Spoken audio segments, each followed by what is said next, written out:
Thank you for keeping it KBC Channel 1. Welcome to Channel 1 Business News. About 205 elephants and scores of other wildlife died between February and October this year due to drought as East Africa endures its worst drought in 40 years.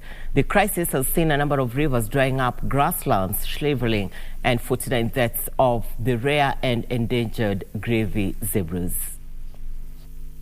Wildlife has not been spared and are suffering a painful death due to a prolonged drought. Hundreds of livestock keepers have also lost their stocks to the ravaging drought. According to data from the Kenya Wildlife Service and other agencies, 512 wildebeest, 381 common zebras, 51 buffaloes, 49 Grevy zebras, and 12 giraffes have succumbed in the past 9 months, a clear pointer to the effects of the drought that have lasted more than 2 years in some parts of East Africa. Animals like buffaloes are now moving closer to human settlements in search of food, increasing the risk of human-wildlife conflict due to scarcity of resources. Monsoon is being actually in that bracket of where it is almost survival for the fittest and elimination for feed. So monsoon is not actually coping up because, she has to push down a big acacia tree to munch or to actually chew very tough, branches.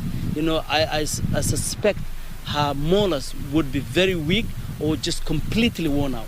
A report by the Ministry of Tourism recommended providing vulnerable wildlife groups with water, salt licks, food, and to increase monitoring and data collection of animals pre- and post-drought. On Saturday, the government allocated 100 million shillings to provide relief forage to the starving wildlife. Scientists based at the Samburu National Reserve noted that long-term solutions were needed to help curb the devastating impacts of climate change on biodiversity.